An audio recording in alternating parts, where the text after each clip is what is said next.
आज की इस वीडियो में आप सीखेंगे कि ग्लेशियर, जी हाँ, ग्लेशियर का मतलब होता क्या है या ग्लेशियर को हम लोग हिंदी में क्या कहते हैं। तो सबसे पहले जानते हैं कि ग्लेशियर को हिंदी में क्या कहा जाता है। तो ग्लेशियर को हिंदी में हिमनद, हिमानी या बर्फ़ का दरिया भी कहा जाता है। मैं फिर से रिपीट कर दूं कि ये जो ग्लेशियर है इसको आप हिंदी में हिमनद, हिमानी या बर्फ़ का दरिया कह सकते हैं। तो ये तो रहा दोस्तों ग्लेशियर का हिंदी में अर्थ। चलिए अब ग्लेशियर को समझने के लिए हम कुछ एग्जाम्पलों का सहारा लेते हैं।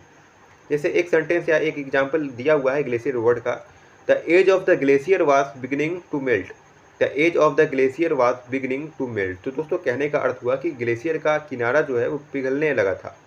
ग्लेशियर का किनारा है वो पिघलने लगा था। तो दोस्तों आपने बहुत बार ग्लेशियर देखा होगा कहीं भी बुक में या इंटरनेट पे कहीं भी। तो ग्लेशियर होता है दोस्तों ये बर्फ़ का बहुत बड़ा एक तरह का आप समझ सकते हैं कि चट्टान टाइप, मतलब पहाड़ होता है, ठीक है, ग्लेशियर जो कि बिल्कुल बर्फ़ से भरा रहता है और ये धीरे धीरे पिघलता है। ये मेल्ट होता है। मेल्ट मतलब क्या हुआ, पिघलना। जैसे कि सेंटेंस में भी हमारा बता रहा था कि एक तरह का ग्लेशियर जो है, सॉरी, तो ग्लेशियर का एक जो किनारा था, जो एज था, वह पिघलने लग मतलब पिघल रहा था।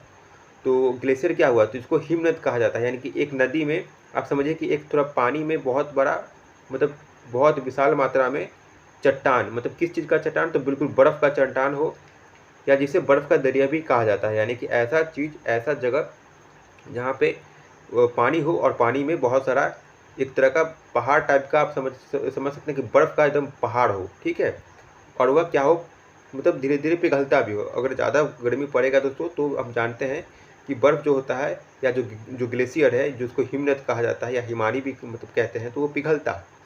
तो फ्रेंड्स, अगर आपको ग्लेशियर का मतलब समझ में आ गया हो तो प्लीज़ इस वीडियो को लाइक और चैनल को सब्सक्राइब करना बिल्कुल भी ना भूलें।